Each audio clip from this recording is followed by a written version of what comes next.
Sonar scans off the coast of Spain may have just reopened the most famous lost city mystery in history. Researchers claim they have detected massive underwater structures near Cadiz that look like walls, platforms, and possible geometric formations buried beneath the seabed. The most explosive part is the location. This area sits near the entrance to the Atlantic, exactly where Plato described Atlantis more than 2,300 years ago. The claim comes from independent researcher Michael Donnellan, who says sonar data near Salmedina Island shows 3 large concentric structures under the water. According to his interpretation, these formations resemble Plato's description of Atlantis as a city built with rings of land and water. Some reports claim the structures could be thousands of years old, possibly dating back to the end of the last ice age, when sea levels were much lower. That detail matters because, around 11,000 years ago, global sea levels were more than 100 meters lower than today. Large areas that are now underwater were once dry land. If people lived along ancient coastlines, many of their settlements would have been swallowed by the ocean as the planet warmed and ice sheets melted. This is why the Atlantis theory keeps coming back. Not because scientists have found Plato's city, but because real drowned landscapes do exist all over the world. One of the strongest examples is Doggerland, a vast area that once connected Britain to mainland Europe. Thousands of years ago, it was dry land with rivers, forests, animals, and human communities. Today, it lies beneath the North Sea. Another example is the ancient submerged city of Pavlopetri in Greece, which is more than 5,000 years old and still has visible streets, buildings, and tombs underwater. So the idea of a lost coastal civilization is not impossible. The problem is proving that any specific site is Atlantis. The Spanish structures are controversial because sonar images can be misleading. Natural rock formations, erosion patterns, ancient shorelines, and underwater sediment can sometimes look artificial from above. Archaeologists usually need direct excavation, dating, artifacts, tools, pottery, or human-made construction marks before they can confirm a site as a real ancient settlement.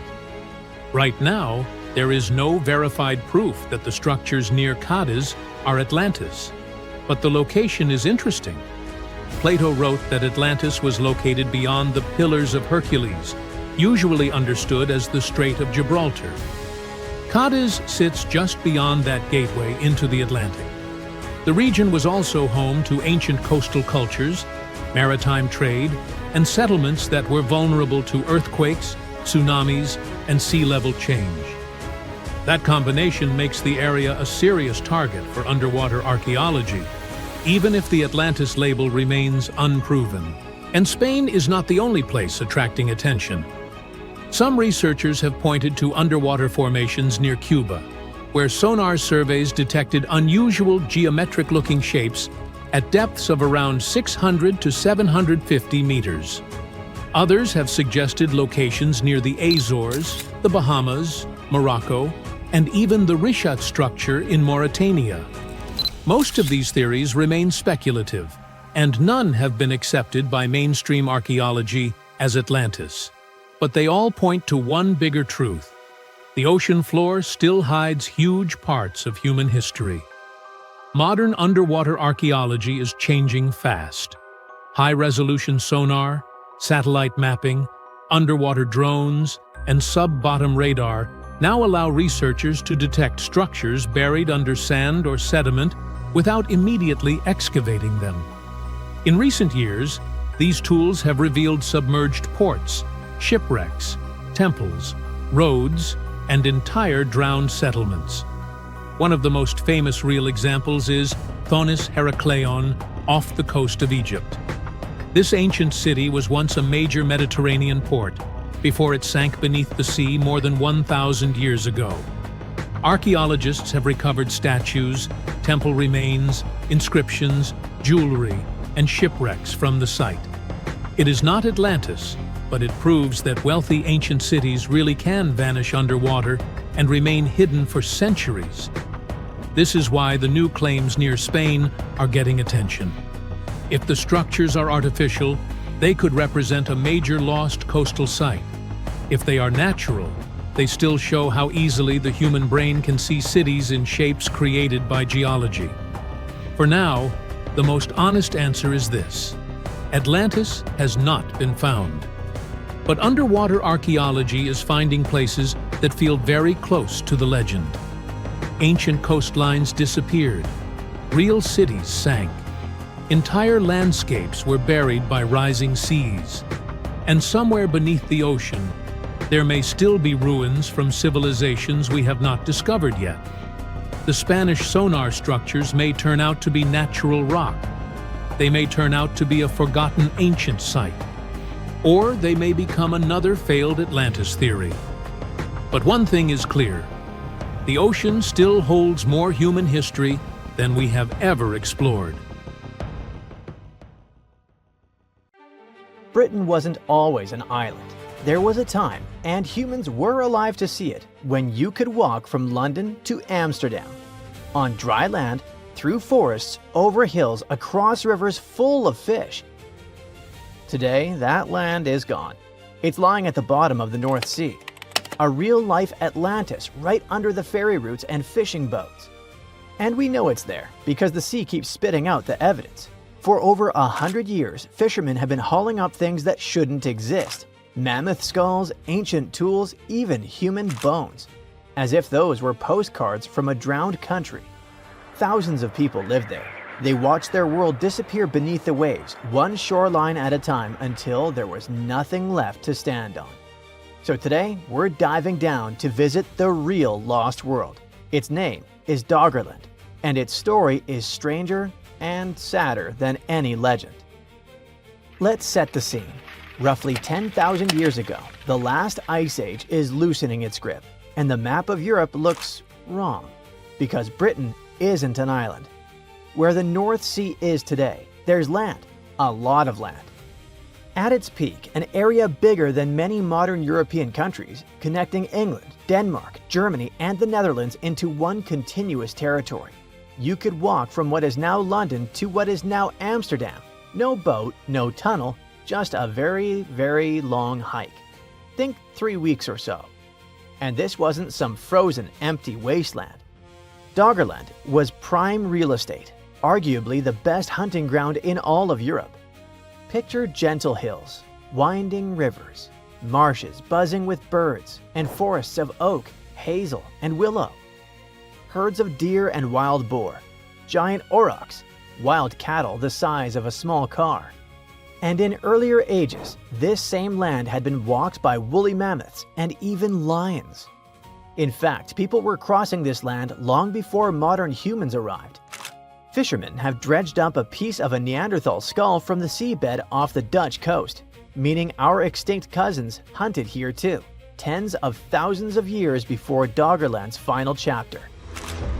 Naturally, modern humans followed. Hunter-gatherers settled across Doggerland, fishing its rivers, hunting its forests, raising families. For thousands of years, this drowned world wasn't the edge of anything. It was the center, the beating heart of Stone Age Europe, a crossroads connecting everything around it. Some archaeologists believe it may have been one of the most densely populated regions on the continent. Little did these people know, they were living in a place with an expiration date. Here's the thing about Doggerland's doom. It wasn't one big dramatic flood. It was slower, and in a way, that's creepier. The planet was warming. The great ice sheets, miles thick, were melting, and all that water had to go somewhere. Sea levels began to rise. Year after year, generation after generation, the ocean crept forward. Imagine being a kid in Doggerland, hearing your grandparents talk about hunting grounds that are now underwater. Imagine walking a coastal path your ancestors walked, except now it's a tidal marsh. Rivers turned salty. Forests drowned where they stood. Every generation, the map of your homeland got a little smaller. Scientists estimate the sea advanced relentlessly. In some flat areas, the shoreline could shift dramatically within a single human lifetime. Families were forced to retreat again and again to higher ground that kept getting more crowded. Doggerland was slowly splitting apart, dissolving into islands. And then, around 8,200 years ago, when only the highest parts remained, including a large island around what's now called Dogger Bank, nature delivered the knockout punch. If you've seen our video about Britain's forgotten tsunami, you know what's coming. Off the coast of Norway, a piece of seafloor the size of Iceland collapsed, the Storegga Slide, hurling massive waves across the North Atlantic. For mainland Scotland, it was a catastrophe, but for the last low-lying islands of Doggerland, flat, exposed, with nowhere to run, it may have been an apocalypse. Many researchers believe that the tsunami devastated the final inhabited remains of Doggerland. What the wave didn't destroy, the still rising sea soon claimed. By around 7,000 years ago, give or take, it was all gone. An entire world, the size of a country, erased from the map. And for thousands of years, almost completely forgotten. Well, almost. Here's a spooky detail. That drowned land is still surprisingly close to the surface. Over Dogger Bank, the sea is so shallow that during storms, waves have been known to stir up peat and tree stumps from the old land below. Sailors gave these mysterious black chunks a fitting nickname, moorlog, pieces of dead landscape knocking on the hulls of passing ships. How did we find it again? Honestly, by accident. And the first discoverers weren't scientists, they were fishermen. For well over a century, trawlers working the North Sea may have been hauling up things that made no sense. Mammoth skulls, antlers of giant deer, bones, and then things that were unmistakably human-made. For example, harpoons carved from bone and various stone tools. In 1931, a trawler called the Kulinda pulled up an elegant barbed antler point that turned out to be over 10,000 years old, dragged up from the seabed along with the day's catch. Think about that image for a second. A fishing crew expecting cod, staring instead at a weapon last held by a hunter whose entire homeland no longer exists. For decades, these finds piled up in museums and private collections, curiosities without a story. It took scientists a surprisingly long time to accept the obvious. These objects weren't washed out from the coast. They were lying where they were lost, because the bottom of the North Sea used to be dry land. In the 1990s, archaeologists finally gave this lost world its name, Doggerland, after Dogger Bank, which itself was named after old Dutch fishing boats called doggers. A drowned country named after the fishermen who kept accidentally discovering it. Then things got high-tech. Researchers realized that energy companies had spent decades scanning the North Sea floor for oil and gas, and buried in all that seismic survey data was a ghost map. Ancient river valleys, lakes, hills, and coastlines still etched into the seabed. Suddenly, scientists could trace the rivers of Doggerland like streets on a city map. And the discoveries kept coming. In 2026, a research team led by the University of Warwick pulled off something incredible. They extracted ancient DNA directly from cores of seabed sediment and used it to reconstruct Doggerland's lost forests and ecosystems in unprecedented detail. Not from bones, not from artifacts, from invisible genetic traces preserved in mud for thousands of years. Piece by piece, the drowned world is coming back into focus. Trees, plants, animals, and all. So no, the real Atlantis wasn't a shining city of marble and gold. It was better, because it actually existed. It was a green, living land full of ordinary people, hunters, fishers, parents, children, who lost their entire world to a changing climate and rising seas. Sound familiar? It should. The people of Doggerland face the same force that coastal cities are watching nervously today. A rising ocean that doesn't negotiate. They had no seawalls, no satellites, no evacuation plans. All they could do was retreat, until there was nowhere left to retreat to. Today, their world lies quietly under one of the busiest seas on Earth. Ferries and container ships glide over drowned forests. Wind farms stand rooted in ancient hunting grounds. And every now and then, a fishing net comes up heavy and hands us another postcard from a country that vanished beneath the waves. The people of Doggerland probably never realized they were living through the end of their world. To them, it was just life. A wetter spring, a closer shoreline, a story their grandparents told. The change was too slow to see and too big to stop. Their whole country slipped away one quiet year at a time. And somewhere down there, under the cold gray water, it's all still waiting. The forests, the riverbeds, the lost campsites of a forgotten people. Scientists discovered something Atlantis-like near Australia. There used to be an entire continent that's now underwater. Here's what happened to it. Around 70,000 years ago, during the last ice age, there was a huge landmass called Sahul. It was located in the southwestern Pacific Ocean. This ancient supercontinent connected what we now know as Australia, New Guinea, Tasmania, and the Aru Islands into one giant piece of land. Imagine lush tropical rainforests surrounded by beautiful mountains. Sahul's tallest mountains were in the New Guinea highlands, with peaks reaching over 13,000 feet. This beautiful place was home to a variety of unique animals, most of which were pouched creatures. But back then, they weren't just koalas and kangaroos. Sahul was filled with different types of grazers, burrowers, scavengers, and predators. It was home to a huge diprotodon, a powerful hunter Thiosolio, and a horrifying Megalania, a creature that's much larger than any living lizard today. It was a unique place because the rest of the world was filled with placental animals at the time, like wolves, elephants, and humans. In Sahul, the only normal mammals were bats and rodents. But not all its parts were the same. The Timor, Arafura, and Carpentaria regions were covered by hot savanna and dry forests. It looked kinda like modern Australia, hot air deserts with scrubland, steppe, and temperate forests along the eastern coast. Back then, people were migrating all across the world. They made an incredible journey from Southeast Asia to Sahul and first arrived here from 60 to 45,000 years ago. They mostly traveled by foot and crossed the sea using bamboo rafts and simple boats. They came there from an ancient landmass called Sunda, which includes parts of Southeast Asia. They traveled across a series of islands known as Wallachia and eventually spread across Sahul. And it wasn't a small journey. Sahul was huge, around 4.1 million square miles. That's bigger than the USA or Canada. It stretched from the equator to around the southern part of New Zealand. So they arrived in what is now Australia and became Australia's first people. Scientists think that Sahul had a population of 500,000.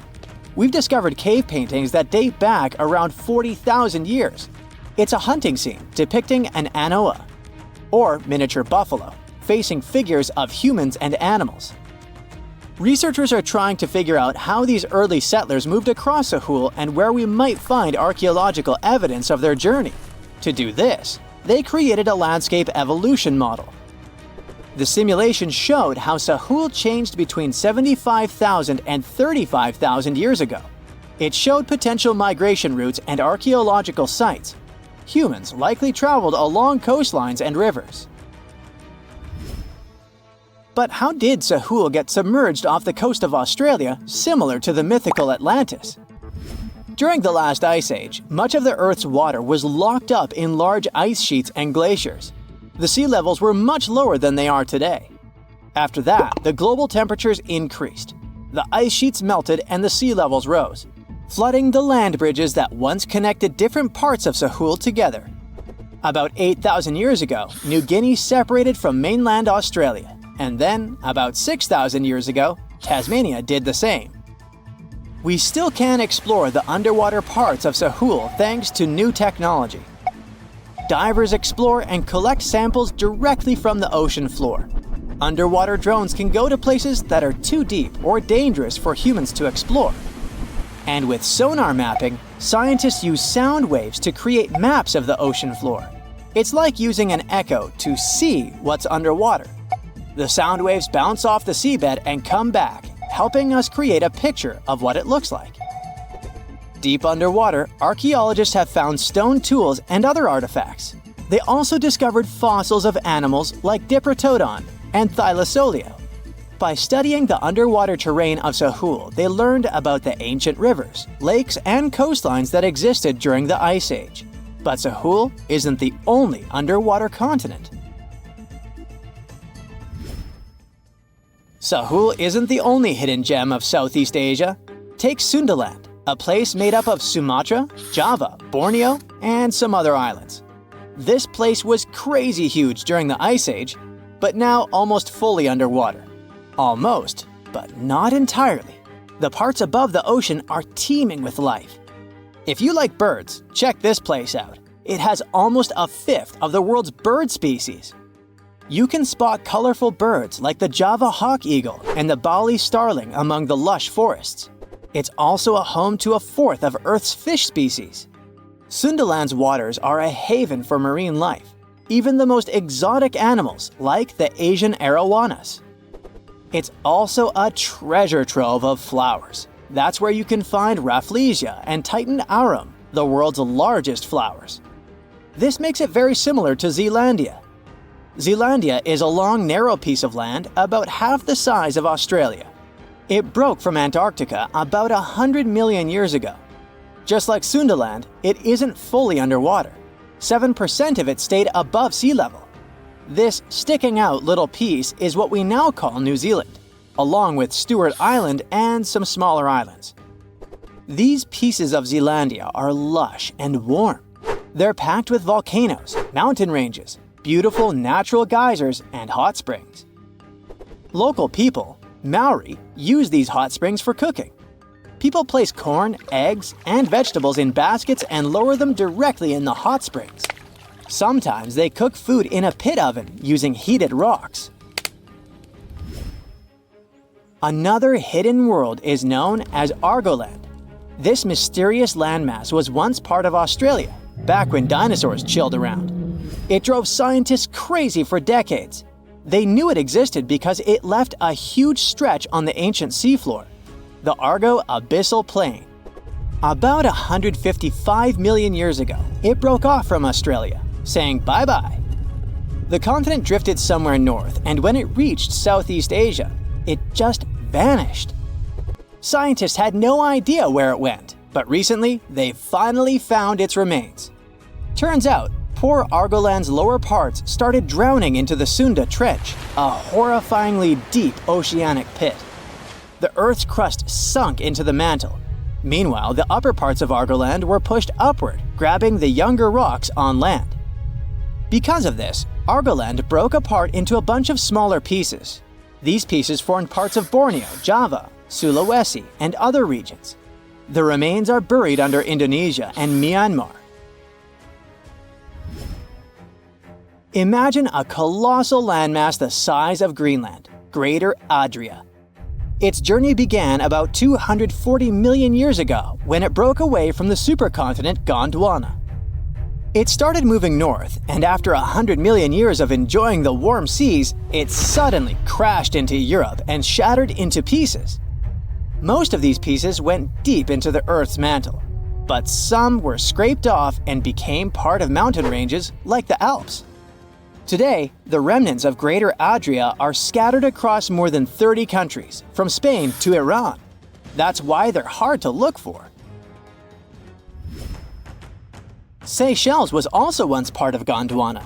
Yep, these idyllic islands are sitting atop of the ancient continent. We know a lot about it because of its fascinating granite outcrops. 100 years ago, Alfred Wegener discovered continental drift, but no one believed him. These granite outcrops helped him prove that he's not crazy and that tectonic plates really are moving. The Seychelles broke off from India and Madagascar and eventually became a sad loner in the Indian Ocean. This probably happened because of some insanely active volcanoes in the Deccan Traps. But now, the islands are home to unique species both on land and in the coral reefs nearby. Mauritius broke off from India after the dinosaur wiping. Along its journey, it stretched into a long ribbon-like shape and also broke into pieces. Now it's all scattered beneath the Indian Ocean. Scientists stumbled upon this lost land by studying tiny ancient crystals called zircons. These zircons are like time capsules. They date back an astonishing 660 million to 2 billion years. That's even older than Mauritius itself. These ancient crystals hinted that there's another Atlantis somewhere nearby. Turns out there are hidden continents all around the world, and maybe we'll discover more of them in the future. You've probably heard about the mysterious sea state of Atlantis. It was a high-tech utopia where people lived happily, but then something happened, and Atlantis disappeared from the face of the earth. Many people believe that this city lies at the bottom of the Atlantic Ocean. But what if we've been looking in the wrong place all this time? What if it's somewhere different from where they're trying to find it? What if all this time Atlantis was in the middle of the Sahara Desert? Well, this unexpected theory has some evidence, but to study this version, you first need to understand what Atlantis was and how we got to know about it. The very first mention of the mysterious city was in 360 BCE. Ancient philosopher Plato wrote about Atlantis. His work, Dialogues, described Atlantis as a rich land with advanced technologies. Its inhabitants were powerful, intelligent, and beautiful, like superhumans. He described in detail the structure of the city, and this was the main reason why many people believed in the existence of Atlantis. According to his records, the Atlanteans built this place in several concentric circles of black and red stone. Then they covered these circles with brass, tin, and precious metals. In the city, there were water channels on which ships sailed. The Atlanteans were sailors, so they built a passage from their city to the open sea. On the internet, you can find many drawings of Atlantis, created based on Plato's descriptions. Take a look at these drawings and an actual photo of the Eye of the Sahara. This place in the Sahara has a shape of several concentric circles. It looks as if a destroyed city left a trace on the sand. Many people have written online that the lost city was located there, but no one could prove it. Once upon a time, the Sahara was filled with rivers and lakes. In prehistoric times, there was only water there. So far, everything matches. The Eye of the Sahara was first discovered in the 1930s. This place was considered a crater from a fallen meteorite. But in the middle of the 20th century, scientists conducted a soil analysis and refuted the version with a fallen space rock. In the end, everyone agreed that this was a dome of molten rocks under which magma was raging. For millions of years, wind and water had been destroying the formed landscape and eventually made it look like perfect circles. But what if the Atlanteans once came to this place and used natural circles to build a city? In this case, we would have many traces and artifacts from this developed civilization. And yes, archaeologists did find some arrowheads, spears, oars, and other things there. But this has nothing to do with Atlantis. In the Eye of the Sahara, a multitude of Acheulean artifacts lies. It was an ancient tribe that frequented this place. For the first time, Acheulean tools appeared more than 1.5 million years ago. Some of the items found there may be 130,000 years old, and according to the records, Atlantis existed about 12,000 years ago. Archaeologists found no artificial structures in this place. There was also no debris or traces of a large city. People would have found some stuff if a big city with advanced technologies had existed here. The main supporter of this idea was one YouTube channel. It collected 1 million views and attracted the attention of many historians and anthropologists. The theory that the Eye of the Sahara is Atlantis was quickly refuted. People found too many discrepancies between this place and the description of Atlantis. The author tried to catch the viewer's attention by presenting external similarities between the natural landscape and the fictional ancient city. Another popular theory claims that Atlantis was a real continent located off the Bahamas. But then, this city was swallowed up by the Bermuda Triangle. According to this legend, the city ruins still lie at the bottom of the triangle, but there's no confirmation of this theory either.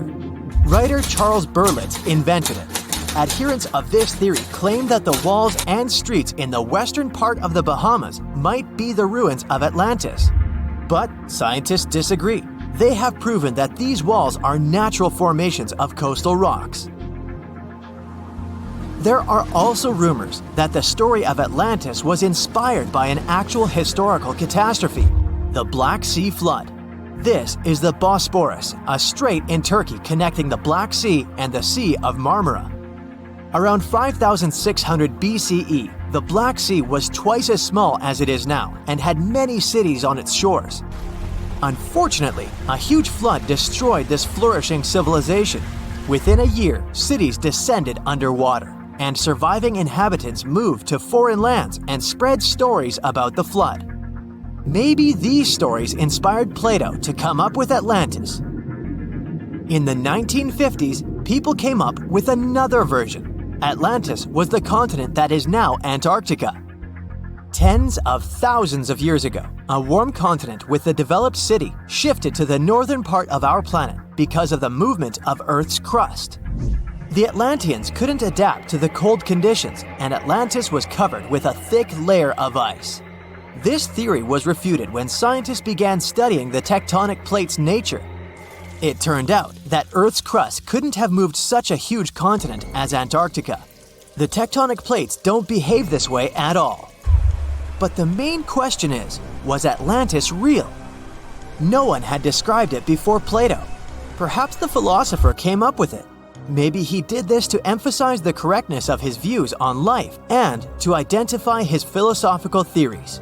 In his works, he wrote a lot about divine and human nature and how people can destroy this nature. He spoke of decaying ideal societies because of immoral behavior and vices. The Atlanteans were once moral, spiritual people who created a utopia, but then they became greedy and mean. They destroyed their inner nature, and for this, they had to witness the destruction of their city. One night, fires and earthquakes hit Atlantis and plunged the city into the sea. The higher powers punished people for their immoral behavior, and Plato also wanted everyone to be afraid of moral decay. But judging by the descriptions of the earthquakes and fire, it may seem that Atlantis was destroyed by a volcanic eruption, as it was with the ancient Roman city of Pompeii. And such destructions have happened pretty often throughout history. Natural disasters ruined many developed cities. One of the most famous cases occurred in 1100 BCE in the Mediterranean Sea when a volcanic eruption destroyed the highly developed Minoan society. The Minoan society existed for about 2,000 years. These people mostly lived on the islands of Crete and Santorini, located north of Crete. The Minoans had beautiful houses, a sewage system, and a developed economy.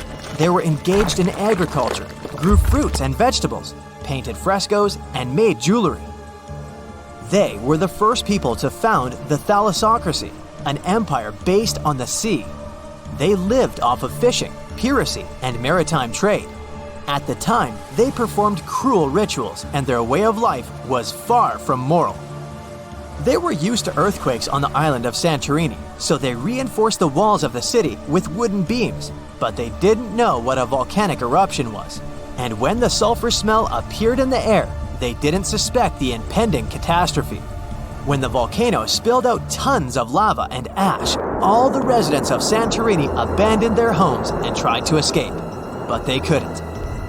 The eruption and earthquake triggered a tsunami. A large wave flooded the coastal part of the island of Crete. This hit the economy of the Minoans hard and destroyed their port harbor. Then, foreigners attacked Crete and finally destroyed the developed civilization. Some historians think that Plato could have referred to the Minoan Empire when describing Atlantis. Using their example, he showed how immoral actions could destroy people. The Azores are 9 islands in the Atlantic Ocean, sitting about a third of the way from Europe to North America. A history textbook will tell you that the Portuguese explorers discovered this beautiful archipelago in the 15th century, Until then, they were uninhabited. The island still belonged to Portugal, so there seems to be no controversy or mystery here, except for the fact that some researchers think the Azores were home to an ancient civilization from thousands of years ago. Others support the idea that the famous Atlantis itself was here. In 2010, archaeologists announced that they found some structures on the islands which looked like they were from the Stone Age. If that's true, it would mean that there was a civilization back then which was advanced enough to travel this far and settle on the remote islands.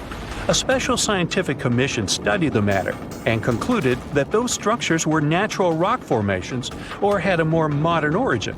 So the first settlers were supposed to have been the Portuguese. It didn't stop some enthusiastic scientists from further research.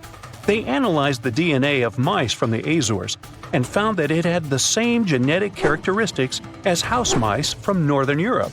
The little rodents couldn't have sailed this far without humans, so it looks like the first people had arrived at the Azores before the Portuguese, and the plot thickens. Dr. Felix Rodriguez, who works at the University of the Azores, is determined to find out exactly when it happened. He's studying the megalithic structures found in the Azores. Similar structures found in Western Europe and the Mediterranean date back to the Neolithic age. According to Dr. Rodriguez, the oldest findings are from 4,200 years ago. It's not clear when civilizations left them. The professor identified 7 megalithic structures in one complex as dolmens for the deceased. The cavities are all cylindrical in shape and definitely don't look like a natural formation. The material from the cavities turned out to be at least 2,500 years old. There are also some pieces of ceramics that seem to be even older. It looks like the rocks in the area had been lifted. You can see it by the small waves left by lava. It's thick and sticky, so it can't leave vertical marks. Someone must have moved the rock from its horizontal position. Another interesting finding is some stone anchors with holes found by the sea. Similar ones were used in the Mediterranean and on the Atlantic coast of Europe, dating back to 1000 and 2000 BCE. The 15th century Portuguese were advanced sailors and never used stone anchors, only metal ones. The scientists also managed to find a structure built right in the volcanic top. It looks somewhat similar to the ones built in the Mediterranean that are at least 2,000 years old. These structures are called columbariums and were used to store the ashes of the deceased. They also found something resembling an oven next to it, so they could be a part of one complex. There's also a basin in the middle, and it's not the only one on the island. It looks like they had a special meaning to their builders. There are channels around the construction. They connect the 4 basins, and the sun lights each of them at different times of the year. It was all carefully planned, as they were lit the brightest during winter and summer solstices and autumn and spring equinoxes. The water passed through all the basins and went directly into the sea. It could have been a purifying ritual. Now, some people are skeptical about the findings and believe they're all parts of a fortress from the 16th century. Professor Rodriguez is determined to prove it's all much, much older. There must have been some ancient civilization here that could have left because of the volcanoes that go crazy every 50 years. Antonietta Costa, a postdoctoral student at the University of Porto in Portugal, is also sure that the first people came to the Azores in prehistoric times. She has studied standing stones with small openings, explained as cuts for quarrying the stones. Costa believes they are part of a calendar system. She noticed that none of the slits in the rocks were aligned with the cardinal east direction. The slits closest to it are smaller than the ones facing other directions, so it can't be just a coincidence. It also looks like the slits are aligned with the solstices, and that's what makes Costa think it could be a calendar. She also thinks the inscriptions left on slabs of bedrock on the islands are much like those maps that were left on the rocks during the Stone Age in mainland Europe. Another interesting theory about the Azores is that it could have been the location of the famous Atlantis, which was lost under the sea. Since the Azores archipelago is in the middle of an ocean, it could technically be a perfect place for that. A 20th century scholar quoted Plato to prove this theory was right. The Greek philosopher suggested that Atlantis was in between the continents. The coins and sculptures supposedly found in the Azores when the Portuguese just arrived also point that there was someone else present there. And way more recently, in 2013, a sailor found a huge structure looking like a pyramid off the Azores coast. It was most likely a large submarine volcano, but it's much cooler to think it was some big deal in Atlantis, right? Peru has its own mystery. Amid the desert, you can find some eerie marks called the Nazca lines. They're known as geoglyphs and were created more than 2,000 years ago by the people of the Nazca culture. Thanks to a dry climate and strong winds in the desert, most of the Nazca lines have reached our day.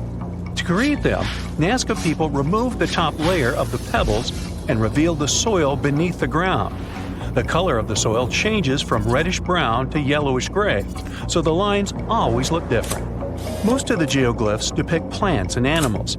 You can clearly see a monkey, a whale, a condor, a hummingbird, a spider, various flowers, trees, and other plants. There are also some geometric shapes, such as triangles, trapezoids, and spirals. Since they were discovered in the 1920s, scientists have offered different explanations for the lines. Some say that in Nazca culture, people ascribe special significance to these motifs, so they probably created these shapes for deities in the sky to see. Others believe they were a sort of astronomical calendar, and animal sketches were modeled after groups of stars. This theory was proved wrong, so the purpose of the lines remains a mystery. Another place that leaves many questions is Nimrut Mountain in Turkey. This mountain has a complex of monuments with temples and tombs. It was built by the Kingdom of Commagene, which ruled here around the 1st century BCE. There are statues of King Antiochus, 2 lions, 2 eagles, Zeus, Hercules, and Apollo. Archaeologists found the ruins of this complex at the end of the 19th century. They thought it had been built by the Assyrians. Then, some of the most famous scientists of the time came here and found an inscription in Greek. It had details about the sculptures and the names of important members of the Commagene royal family. It looked like it had been put there for future visitors. The scientists established that the statues used to be full-size figures. Changes in temperature, strong winds, snow, and the bright sun didn't leave them a chance to last in all their original glory. Plus, the complex is in an earthquake zone, so all you can see now is mostly the heads of the statues. They look incredibly complex and large for their time. The biggest question is, how did the people who lived thousands of years ago manage to create such huge sculptures on top of the mountain? It's obvious that they worked on shaping the limestone blocks up there and not on the ground. So, stay tuned. We'll keep an eye on this.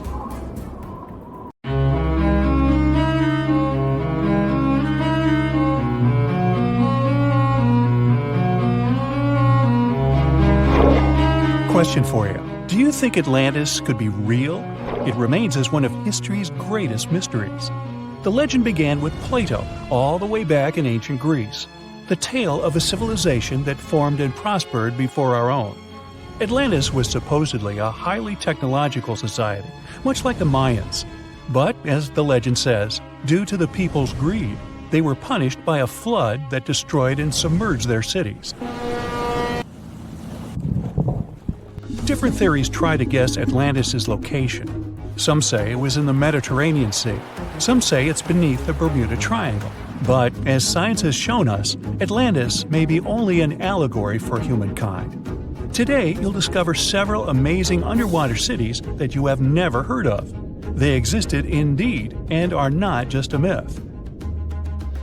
We're taking you on an excursion to the underwater city of Baia, which is on the coast of Italy. Known as the Las Vegas of the Roman Empire, Baia was a resort city. The Roman elite traveled there for recreation. Imagine an open-air spa. That was Baia. You can visit the submerged town by scuba diving and get close to that perfectly preserved, magnificent Roman sculpture, a true underwater wonder. You can spot the crumbled temples and buildings through glass-bottom boats. This is a moss-covered museum in Claudio's Nymphaeum. To your left, you can see a collection of classical Greek statues. Swimming down the Via Herculeana, you'll arrive at Villa Aprotio. Villas are Italian-style houses, and here you can admire their original marble floors. Notice the black and white patterns and the astounding shapes they make. Next, you'll arrive at Portus Julius. Can you see the collapsing wall structures at the bottom of the seafloor? You'll see well-preserved columns and limestone floors. Behold the ruins of the thermal baths of Lacus. The remaining multicolored mosaics are something great to see. You'll see their orange, blue, and green tiles if you get close enough. At Pisoni's Villa Pila, you'll see 25 preserved Roman pillars. Notice the arches, the frescoes nearby, and the magnitude of this well-kept treasure. The city was located over natural volcanic vents, so there were hot springs to be used at will. People went there looking to have an excellent time. And when I say people, I mean some of the great Roman emperors we learn about in school: Nero, Cicero, Caesar. But around the 8th century, the city was sacked and the luxurious town was abandoned. Slowly, the water level rose and the city started to drown. You are on a summer vacation off the coast of Greece, 4 hours outside of Athens, in the Peloponnese Peninsula on Pavlo Petri. You dust off your snorkel and head for a free dive on a bright sunny day. Sometime into the dive, you start noticing patterns on the seabed. 13 feet below the surface, the outline of familiar objects starts to appear, one by one. As you continue swimming, what looks like the outline of an entire city emerges before your eyes. You wonder, how could water have taken the whole city? Rocks are perfectly aligned into what appears to be the foundation of a building. Nicholas Fleming, a British oceanographer on vacation in Greece, was the person that discovered Pavlo Petri. He was documenting the seafloor artifacts. The team found the site filled with pots, storage vessels, and tools. A quern stone, for instance, is a tool used for grinding grains and turning them into flour. Multiple amphoras, which were found then, indicate that this settlement dated back to the Bronze Age, 5,500 years ago, when people started living in towns. The settlement is believed to have lasted for over 2,400 years. Pavlo Petri is considered today the oldest submerged town yet found, and it's impressive that it wasn't a simple village.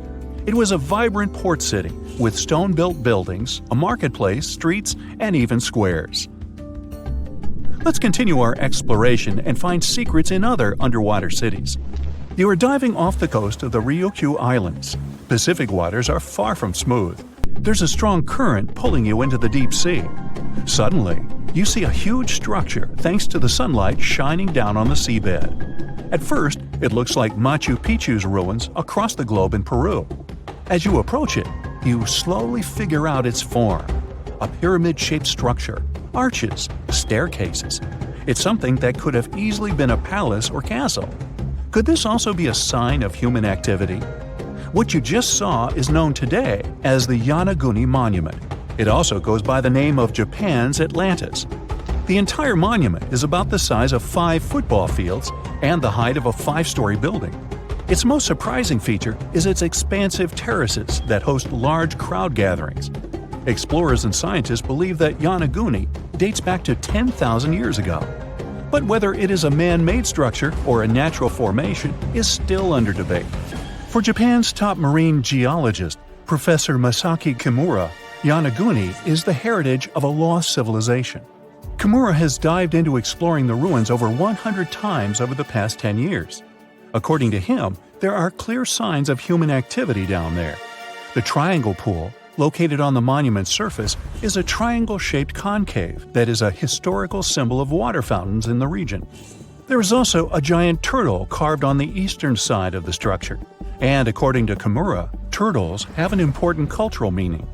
Several pieces of stone tools have been recovered from the site. Their estimated age dates back to 10,000 years ago. However, not all scientists are convinced of the same. For many, Yonaguni is the result of thousands of years of erosion. The fact that the monument is composed of one massive rock leads them to believe that it is not human-made. The defined edges and flat surfaces resemble a natural formation occurrence in Northern Ireland, known as Giant's Causeway.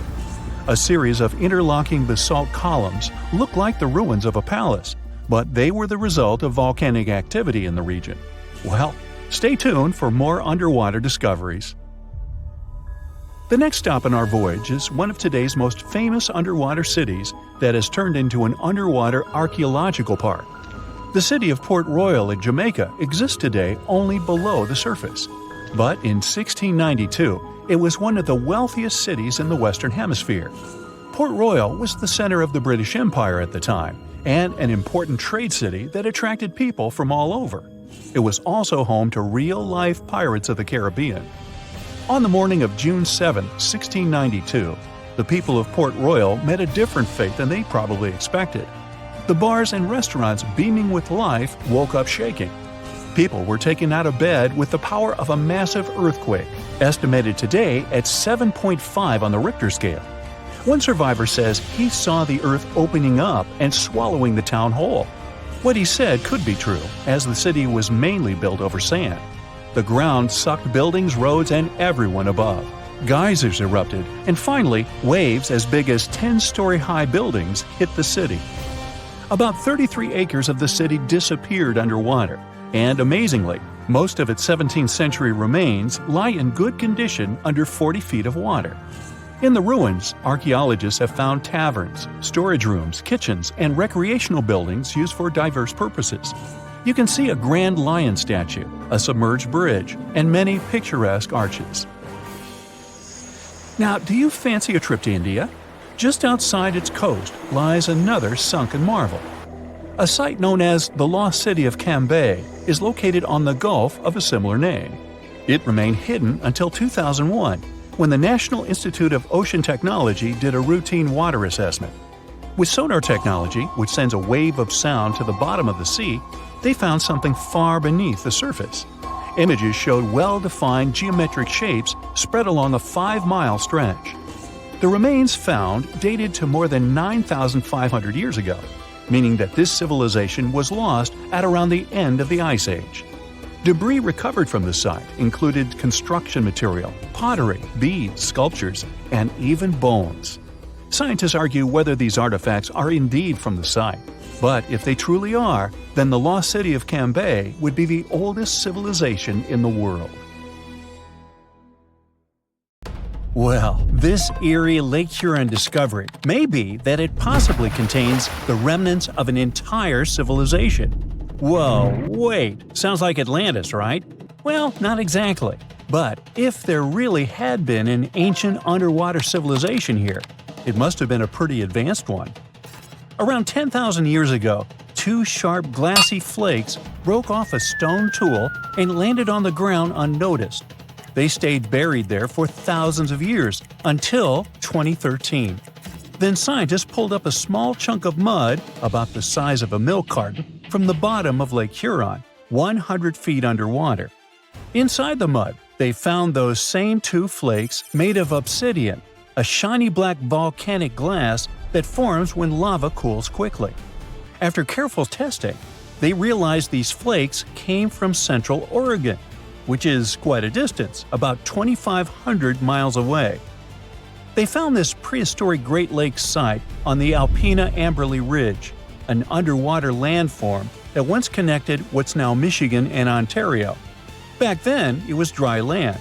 Early humans used it to build traps for animals like caribou as the Ice Age faded and the Great Lakes began to form. Now, obsidian was the high-tech material of ancient times. It's super sharp and perfect for making tools. If you study the flakes carefully, it's obvious that humans made them. You can see where they struck them and the feathered edges that come from being carefully chipped. That means people were not only crafting tools here, but they also had access to obsidian that came from incredibly far away. It was likely possible through a huge trade network that spanned across the continent. For over 100 years, people have guessed that ancient societies might have existed beneath the Great Lakes, but no one had proof. That's why work on this submerged archaeological site is so important. A team of researchers has been trying to learn more about the 10,000-year-old ruins and the civilization that left them behind for over a decade now. Lake Huron's icy water acted like a time capsule that helped preserve things for thousands of years. So far, researchers have found not only unique stone tools, but also ancient trees with roots still intact and underwater peat bogs that preserved seeds and leaves. It was like an Ice Age version of Pompeii, a scene frozen in time. These discoveries are also helping scientists create new technologies and ways to do underwater archaeology. They've engaged sonars, underwater robots, and divers so far. Now, it's pretty cool that the tools they found on the Alpina Amberley Ridge were way smaller than other tools from the same era found nearby. That might mean a different group of people lived here, and they had their own unique way of life. Even the peat bogs they found, which are about 9,500 years old, hold secrets. They're full of pine needles, seeds, and leaves that could reveal what the environment was like back then. Usually stuff like this breaks down quickly on land, but the cold freshwater preserved it. The Michigan team is working with scientists in Cambridge, England, to extract DNA from the remains. If it works, it could finally confirm what animals lived there, and maybe even more. There are still years of discovery on this prehistoric Great Lakes site ahead. Another famous submerged archaeological site is the lost city of Pavlo-Petri. Archaeologists think it is the oldest sunken city in the world they've found and made official so far. Pavlo-Petri is around 5,000 years old. That means it existed even before the legendary Greek heroes in Homer's stories. Scientists first spotted it way back in 1904, and then mostly forgot about it until 1967, when Nicholas Fleming rediscovered it. He described it as a Bronze Age city now lying under about 10 to 13 feet of water. A year later, he returned with a team of scientists to study the ruins. Over 6 weeks, using just hand tapes and a basic grid, they managed to map out the city. They found that it covered almost 1,000 feet by 500 feet and had at least 15 buildings, courtyards, 5 streets, 2 tombs, and around 37 small stone graves. They also found signs that the ruins continued onto the nearby island of Pavlo-Petri itself. They dug up some amazing pottery, obsidian, and chert blades, and even a tiny bronze figurine that may date all the way back to 2800 BCE. Most of the buildings, though, came from the period between 1650 and 1180 BCE. Then scientists left the site alone again until 2009, when a super team of researchers launched a new 5-year project to really dive deep into the history of Pavlo-Petri. This time, they had digital mapping tools and better diving equipment, so they could explore and even excavate underwater. They found another 97,000 square feet of buildings, including a large hall and hidden streets. Plus, they dug up even more pottery that showed people had been living in the city from about 3000 BCE to 1100 BCE, and that the city once had a population of 500 to 2,000 people. No one knows for sure how the city ended up underwater, but many scientists think it was because of an earthquake, maybe around 1000 BCE, or even as late as 375 CE. Because it's the oldest underwater city ever found, some people even believe Pavlo-Petri might have inspired the legend of Atlantis. Another contestant for the Atlantis title lies near Japan. Back in 1986, a local diver was exploring the waters near the Ryukyu Islands when he found a giant structure made of perfectly shaped steps and sharp edges. It was 82 feet underwater. Today, the Yonaguni Monument is one of the most mysterious underwater sites on the planet. The structure is nearly half a football field in size. It looks like a massive stone pyramid with layers of platforms and steps stacked one on top of another. No one really knows where it came from or who built it. Some experts think the monument might be more than 10,000 years old, which would make it older than the Egyptian pyramids. One theory is that it could be the last remains of a lost civilization called Mu, a mythical Pacific society kind of like Atlantis. Others believe an ancient culture that lived in Japan as early as 12,000 BCE might have built it. But many scientists and geologists are skeptical about this possible underwater ancient civilization, even though Yonaguni has narrow passageways, arched openings, and right angles that almost look like city blocks. They say that the site looks a lot like natural rock formations, like the Giant's Causeway in Northern Ireland, for example. The whole monument is still connected to a bigger chunk of bedrock, which means it wasn't built piece by piece. And the way the layers of rock are stacked probably has more to do with earthquakes and tectonic movement. It's located in the very active Pacific Ring of Fire. One marine geologist kept going back down there, and every time he found something new. He says he spotted tool marks in the rock, symbols carved into stone faces, and even rock formations shaped like animals. He believes these carvings point to a culture that came from mainland Asia. He said he had identified 10 different structures off Yonaguni, including a ruined castle, a triumphal arch, 5 temples, and even a huge museum. These buildings seem to be connected by roads and channels, and some parts are surrounded by what could be giant stone walls. The explorer believes the city is at least 5,000 years old, based on stalactites found in underwater caves nearby, which would have only formed after the caves flooded. His supporters say they have never seen an earthquake create shapes like this, above or below water. But skeptics blame it all on erosion and insist that whirling underwater currents and sea creatures left holes in the rock. Now, if you want to form your own opinion about it, the spot is open for visitors, and it's definitely a super fun diving experience. The lost city of Atlantis may have actually been found. No, really. 2 researchers were working in the waters off the coast of Cuba when they discovered the ruins of what looked like an ancient submerged city. That happened about 20 years ago, and yet no one really talks about it today. It's like the authorities just took the research, locked it away in some top-secret room, and decided no one else should know about it. But why? Well, I'm going to tell you. Back in 2001, Paulina Zalitsky, a marine engineer, and her husband, Paul Weinswig, were hired to explore the waters off Cuba's western coast. They had 2 main objectives: to search for old shipwrecks, possibly hiding treasures like gold and jewels, and to locate valuable oil and natural gas deposits deep underwater. They were using a sonar. Basically, this equipment is like a sound-based radar. It sends out sound waves underwater, and when those waves hit something, like a sunken ship, they bounce back. The system can figure out where and how far the object is just by listening to the echo. So, the couple was scanning the seafloor with this equipment more than 2,000 feet below the surface. And then, out of nowhere, they found something way more interesting than gold or oil. They found stones. Not just any stones. I'm talking huge, perfectly arranged stones. Kind of like a mini version of the pyramid at Chichen Itza.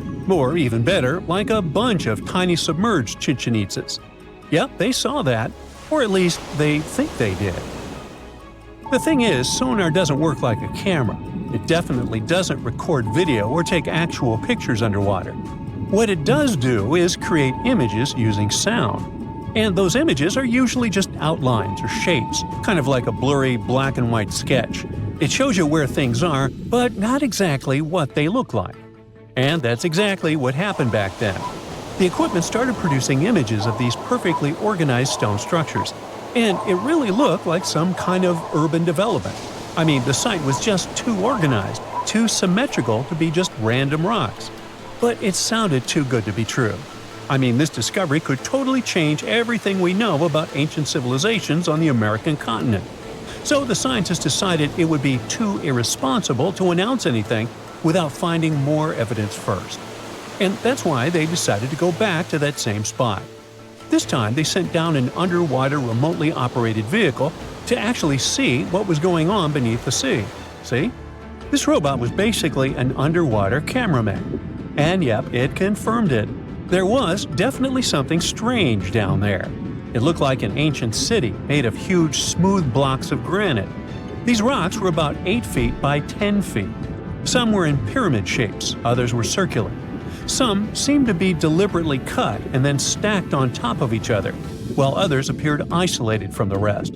Together, they looked like they were forming corridors and outlines of rooms. It was like finding large buildings in the middle of an underwater desert. These images were enough for Zalitsky to seal the deal. Back then, she confirmed that this amazing structure, her words, could have been a large urban center. Again, her words. Then the couple started to speculate. They said that these structures were probably built more than 6,000 years ago, which would make them older than the Great Pyramids of Egypt. It's even older than the famous Maya, the civilization that used to live in the Americas and is known for their ancient and advanced temples.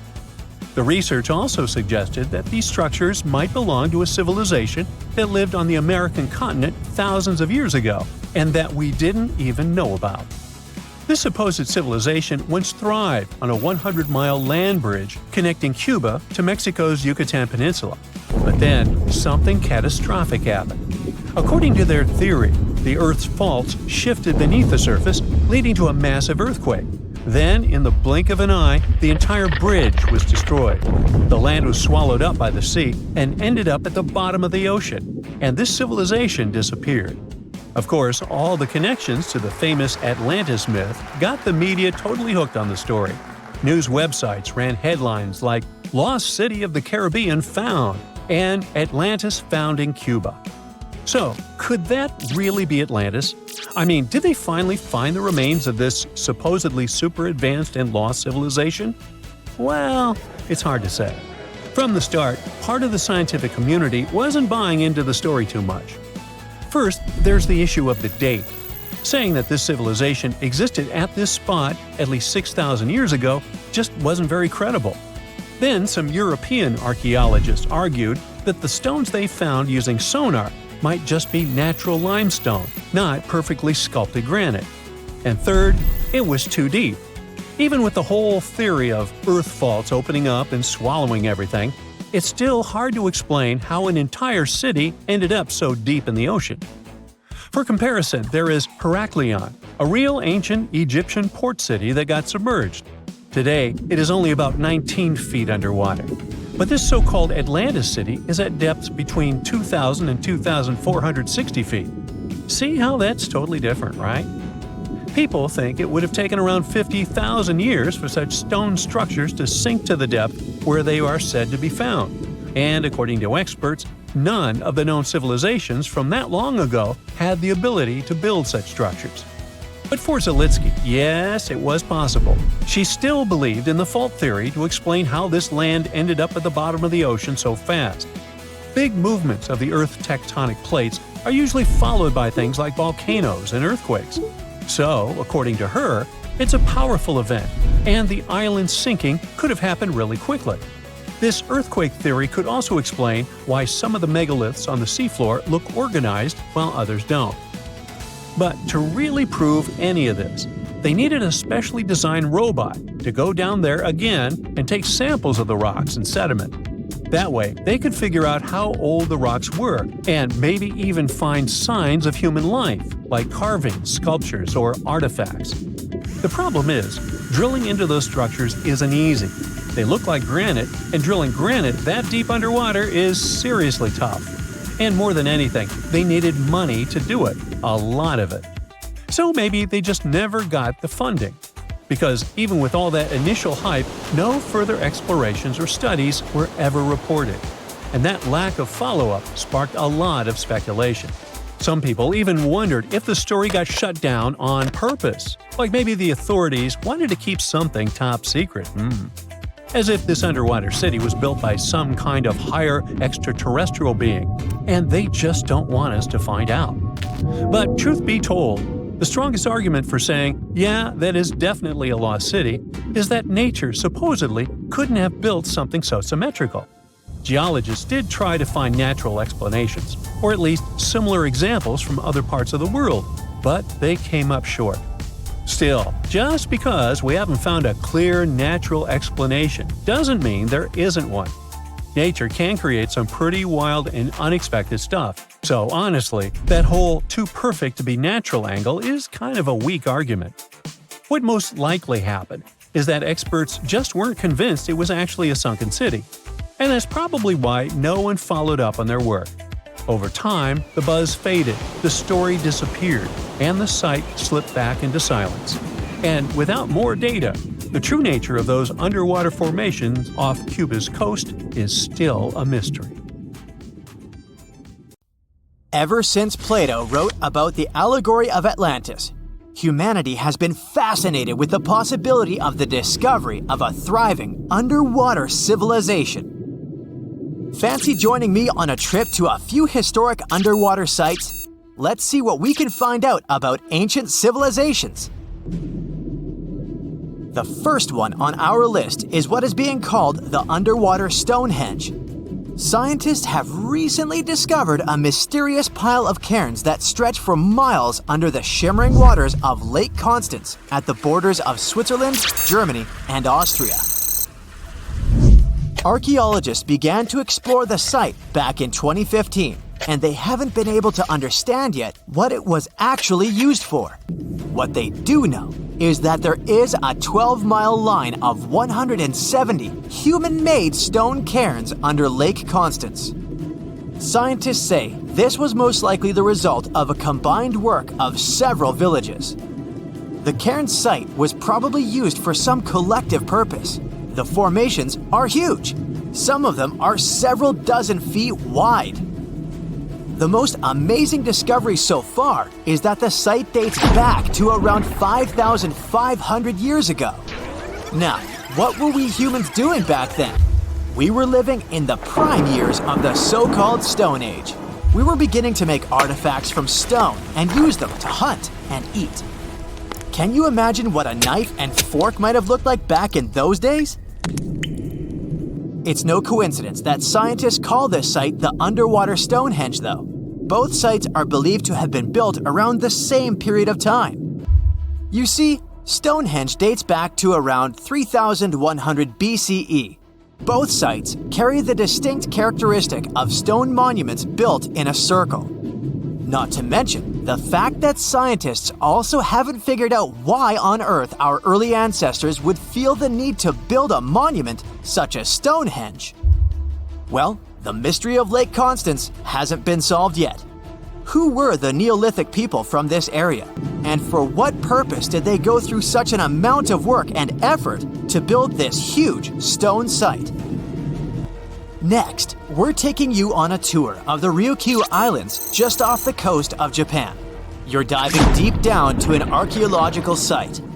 But I should warn you, the waters of the Pacific Ocean are far from smooth.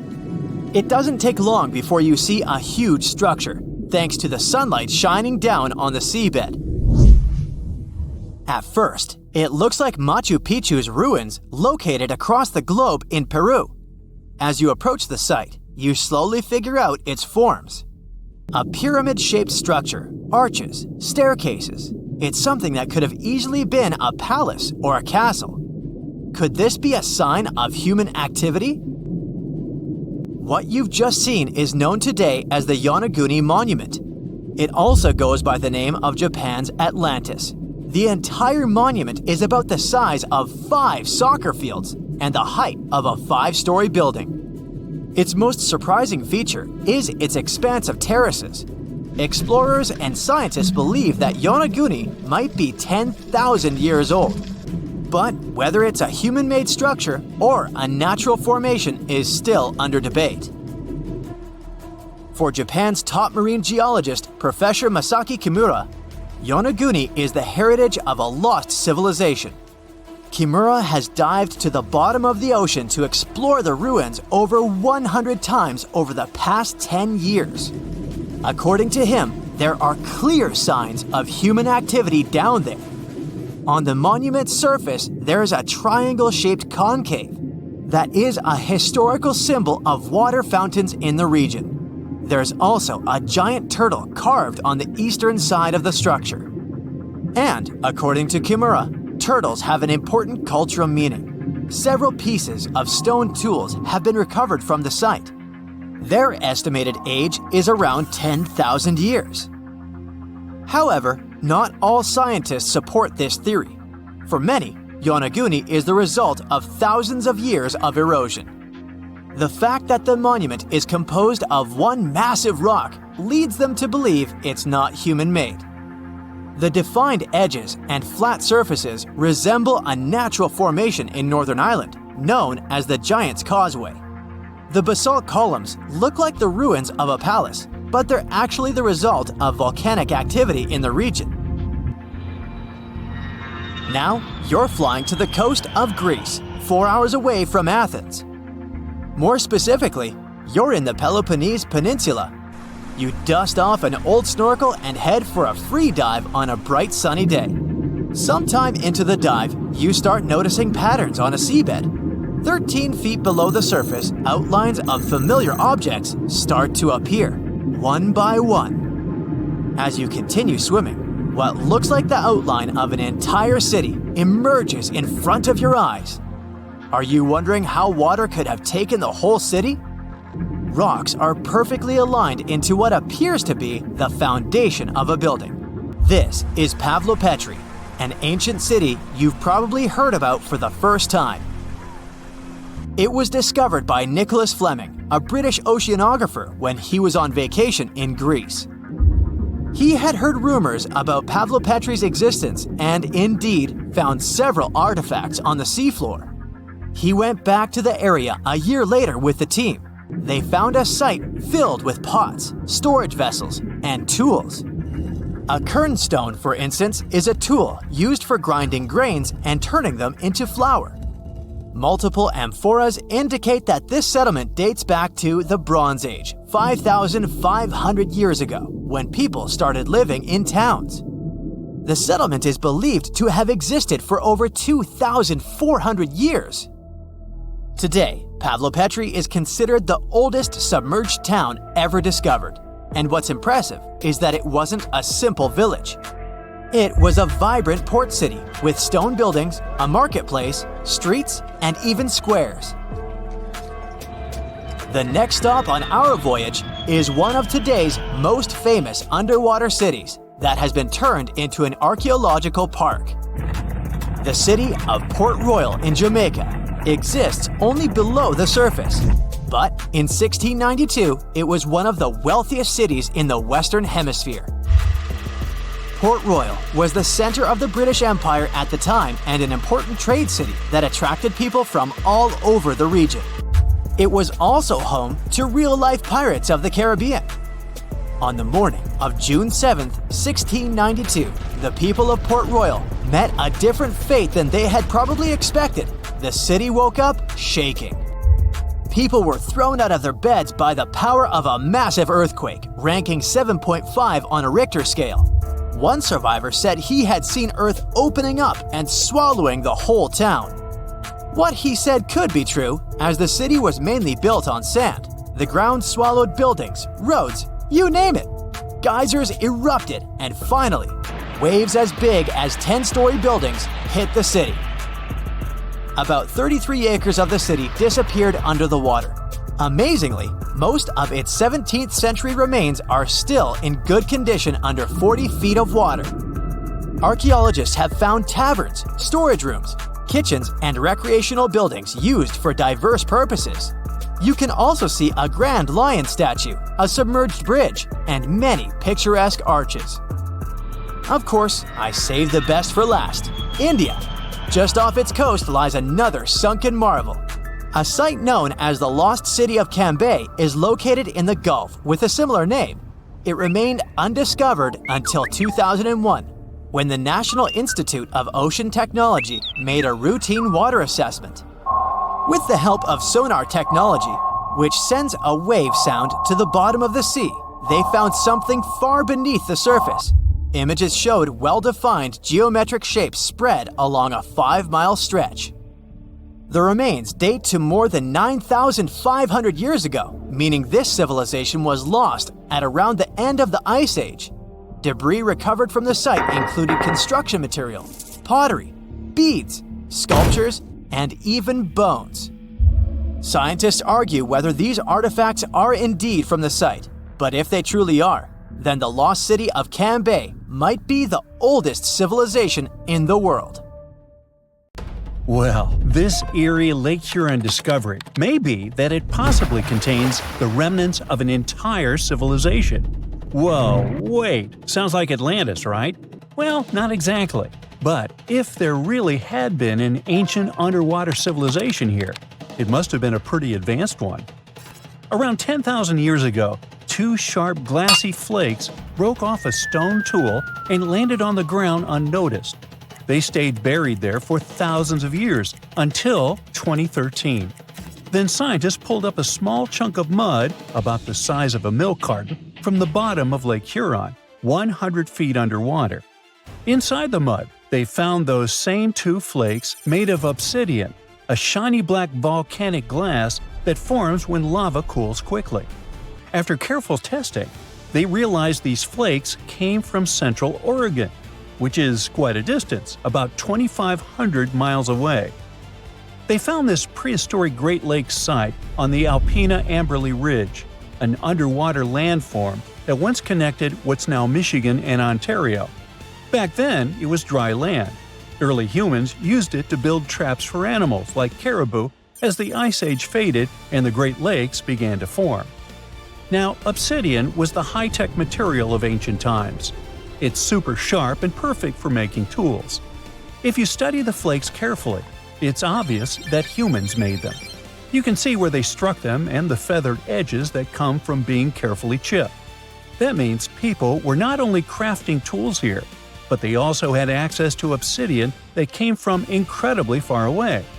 It was likely possible through a huge trade network that spanned across the continent. For over 100 years, people have guessed that ancient societies might have existed beneath the Great Lakes, but no one had proof. That's why work on this submerged archaeological site is so important. A team of researchers has been trying to learn more about the 10,000-year-old ruins and the civilization that left them behind for over a decade now. Lake Huron's icy water acted like a time capsule that helped preserve things for thousands of years. So far, researchers have found not only unique stone tools, but also ancient trees with roots still intact and underwater peat bogs that preserved seeds and leaves.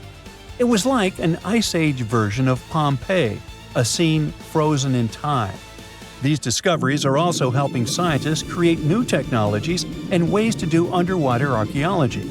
They've engaged sonars, underwater robots, and divers so far. Now, it's pretty cool that the tools they found on the Alpena-Amberley Ridge were way smaller than other tools from the same era found nearby. That might mean a different group of people lived here, and they had their own unique way of life. Even the peat bogs they found, which are about 9,500 years old, hold secrets. They're full of pine needles, seeds, and leaves that could reveal what the environment was like back then.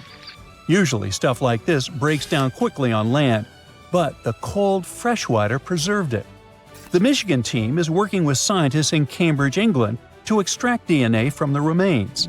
If it works, it could finally confirm what animals lived there, and maybe even more. There are still years of discovery on this prehistoric Great Lakes site ahead. Another famous submerged archaeological site is the lost city of Pavlo-Petri. Archaeologists think it is the oldest sunken city in the world they've found and made official so far. Pavlo-Petri is around 5,000 years old.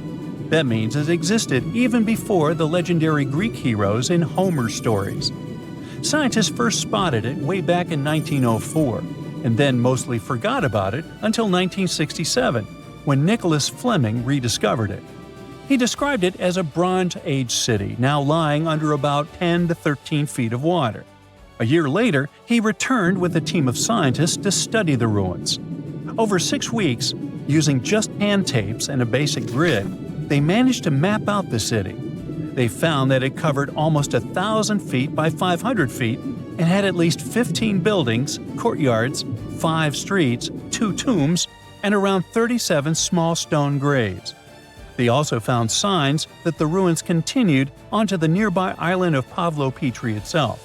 They dug up some amazing pottery, obsidian, and chert blades, and even a tiny bronze figurine that may date all the way back to 2800 BCE. Most of the buildings, though, came from the period between 1650 and 1180 BCE. Then scientists left the site alone again until 2009, when a super team of researchers launched a new 5-year project to really dive deep into the history of Pavlo-Petri. This time, they had digital mapping tools and better diving equipment, so they could explore and even excavate underwater. They found another 97,000 square feet of buildings, including a large hall and hidden streets. Plus, they dug up even more pottery that showed people had been living in the city from about 3000 BCE to 1100 BCE, and that the city once had a population of 500 to 2,000 people. No one knows for sure how the city ended up underwater, but many scientists think it was because of an earthquake, maybe around 1000 BCE, or even as late as 375 CE. Because it's the oldest underwater city ever found, some people even believe Pavlo Petri might have inspired the legend of Atlantis. Another contestant for the Atlantis title lies near Japan. Back in 1986, a local diver was exploring the waters near the Ryukyu Islands when he found a giant structure made of perfectly shaped steps and sharp edges. It was 82 feet underwater. Today, the Yonaguni Monument is one of the most mysterious underwater sites on the planet. The structure is nearly half a football field in size. It looks like a massive stone pyramid with layers of platforms and steps stacked one on top of another. No one really knows where it came from or who built it. Some experts think the monument might be more than 10,000 years old, which would make it older than the Egyptian pyramids. One theory is that it could be the last remains of a lost civilization called Mu, a mythical Pacific society kind of like Atlantis. Others believe an ancient culture that lived in Japan as early as 12,000 BCE might have built it. But many scientists and geologists are skeptical about this possible underwater ancient civilization, even though Yonaguni has narrow passageways, arched openings, and right angles that almost look like city blocks. They say that the site looks a lot like natural rock formations, like the Giant's Causeway in Northern Ireland, for example. The whole monument is still connected to a bigger chunk of bedrock, which means it wasn't built piece by piece.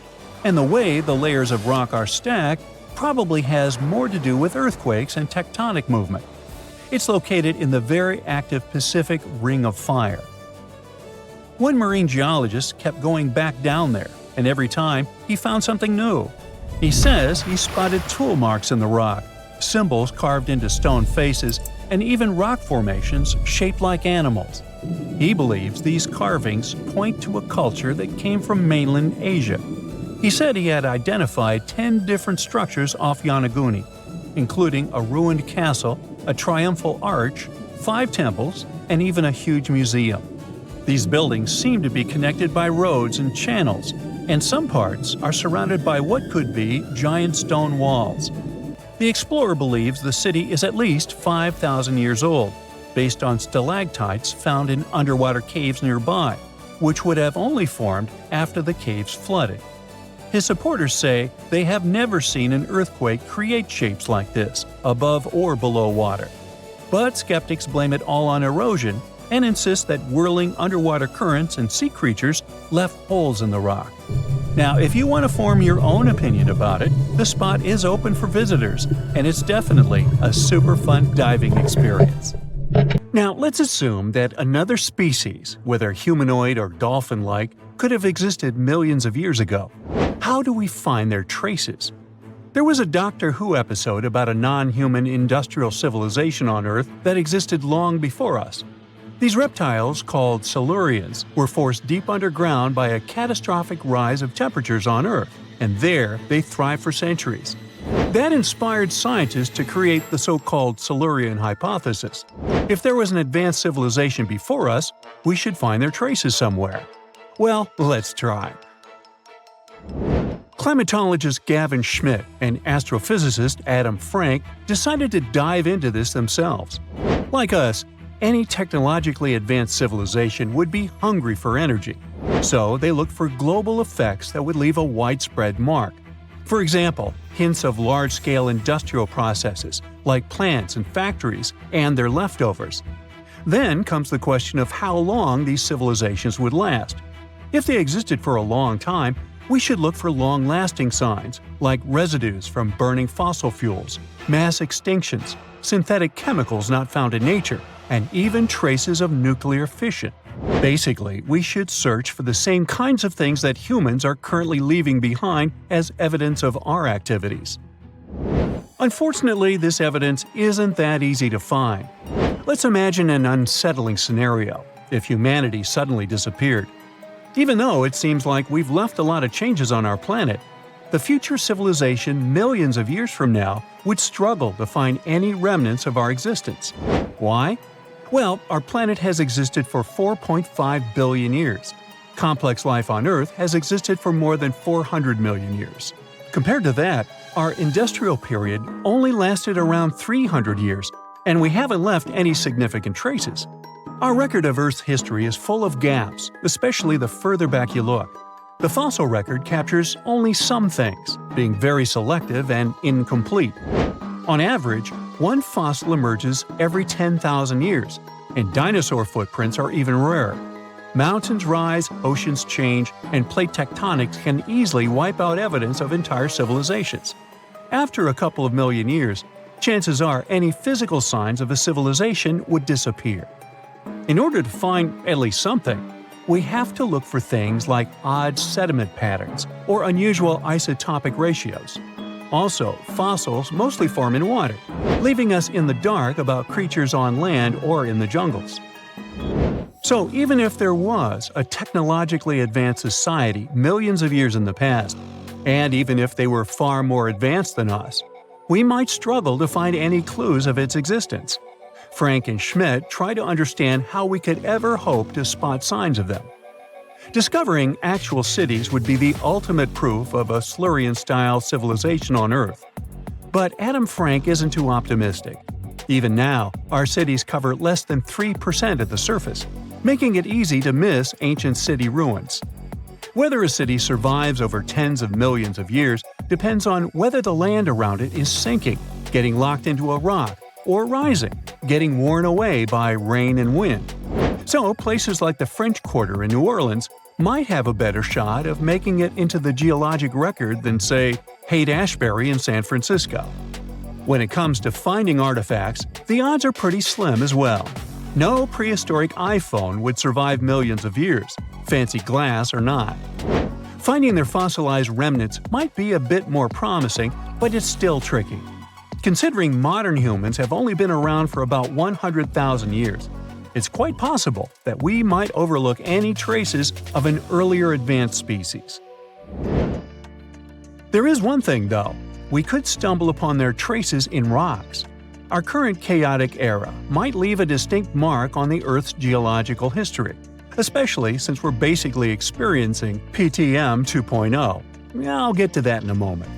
So they try to look at the changes in the carbon cycle. Humans have been releasing a lot of fossil carbon since the 18th century. This leaves a special mark in the carbon isotope ratio, like a signature that shows the difference between carbon in living things, such as seashells, and carbon in lifeless volcanic rock. Scientists also look for signs in the way sediments are arranged. Large coastal deltas might mean that there were bigger rivers made by folks in this hypothetical civilization. Traces of nitrogen could suggest big-scale farming, where they used a lot of fertilizer. Spikes in metal levels in the sediment could mean runoff from heavy industries. Of course, a single find like that wouldn't tell us anything. Schmidt says the key is to look for multiple signs together. Without clear artifacts, the uniqueness of an event might show in various clues rather than a set of changes linked to a single cause. On a quest for Silurian-style clues, scientists even decided to check the Moon. Some astronomers find it surprising that no one has looked into this before. They even joked about the possibility of dinosaurs building rockets and leaving traces on the Moon or other celestial bodies. These astronomers think that Earth-like planets tend to erase signs of civilizations on their surfaces. So they're exploring the wild notion that these beings might have been space travelers. In that case, remnants of their technology, known as technosignatures, could be lurking not only on our Moon, but also on asteroids, or even buried on Mars. There they might endure for millions or even billions of years. Unfortunately, so far, despite digging into the past 380 million years and examining all suspicious events, the researchers haven't found a clear match for a technological civilization. They don't give up, though. Frank calls for more investigation. For example, we could study how modern industrial chemicals stick around in ocean sediments. This, he believes, could help us identify similar chemical traces in the Earth's history. If there are no traces, why do we even bother to find something like that? This research is based on Schmidt and Frank's recent papers. They were delving into the Anthropocene. It's the proposed epoch dominated by human activities on Earth. It's full of these things called hyperthermals. They're prehistoric events when temperatures on Earth sharply increased over a relatively short time. They're like extreme heat waves from the past. A great example of this is the Paleocene-Eocene thermal maximum, or PETM for short. It happened around 55.5 million years ago and saw a rapid rise in global temperatures. Over 200,000 years, the average temperature on Earth jumped from about 9 to 14 degrees Fahrenheit. We study these hyperthermals to understand how they occurred, from natural causes or human activities. So, these hyperthermals sparked the genesis of Frank and Schmidt's research. To study them, scientists started examining chemical signals and tracers left in rocks. When doing that, Schmidt and Frank uncovered some eerie parallels between all the climate issues we have today and past periods of rapid temperature shifts. There's a close similarity between the PETM and other hyperthermal events. So all this work isn't just about solving a historical mystery. Understanding our impact on the environment can guide us to finding better ways to live in harmony with the planet and avoid becoming a forgotten species in the future. Our Milky Way is filled with lots of planets that could be just right for life, but we don't know if there are other civilizations out there. Earth is the only place we know of with living beings. About 200 years ago, people wondered if there might be civilizations on Mars. Back then, it was a real question. But once we got pictures from space probes, we decided there wasn't any evidence for it, and that idea got stuck in our minds. Now, it's not even considered a valid topic for serious science. It's seen as kind of silly. But no one has set clear limits on what could have happened on our own planet a really long time ago. So, even if there is no proof, we shouldn't throw away the possibility. Don't forget, it took humanity a while to recognize dinosaurs. Maybe Silurians are just patiently waiting for their time.